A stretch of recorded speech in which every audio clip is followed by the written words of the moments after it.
কেমন সবারই কি অবস্থা? আজকে কি সুন্দর রোদ উঠছে দেখেন। রোদ উঠলে আমার মন একদম ভালো হয়ে যায়, আমার কাছে ভালো লাগে ক্লাস করতে। যদিও আজকে শরীরটা ভালো না, তাও হচ্ছে যে যাইতে হচ্ছে। ক্লাসে যাব, ক্লাস করব।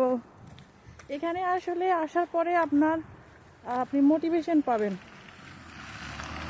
আপনি যদি বাংলাদেশে পড়াশোনার সাথে এদেশের পড়াশোনা তুলনা করেন, সেক্ষেত্রে আমাদের বাংলাদেশে আসলে ক্লাসে প্রেজেন্টটাকে তত বেশি প্রায়োরিটি দেয় না, আমার যতদূর মনে হয় আর কি। আমি দেখলাম যে পরীক্ষার খাতায় ভালো রেজাল্ট করলেই হচ্ছে যে হয়ে যায়।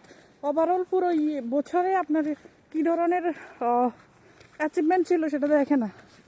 বাট এই দেশে এটা খুব বেশি দেখে, এবং আপনি রেগুলার ক্লাস করতেছেন, ক্লাসে মনোযোগী কি না বা কী আসে বিষয়গুলো সব কিছু থেকে আপনাকে একটা মার্কিং করা হয়। যদিও এন্ড অফ দ্য ইয়ার আমি ভালো বলতে পারবো, এখন তো অত বেশি বলতে পারছি না, নতুন আসছি। এবং ডিরেক্টরের সাথে মিটিং করার পরে যা বুঝলাম আর কি, যে আপনার পুরো বছরের অ্যাচিভমেন্টের উপরেই আপনাকে একটা রেজাল্ট দেওয়া হবে, পরীক্ষাও হয়। এটা পিএইচডির ক্ষেত্রে, পিএইচডির যে ল্যাঙ্গুয়েজ কোর্স করতেছি এটার ক্ষেত্রে আর কি, জানি না আর বাকিটা। তো এটাই শেয়ার করার ছিল। ক্লাসের টাইম হয়ে যাচ্ছে, চলে যাই।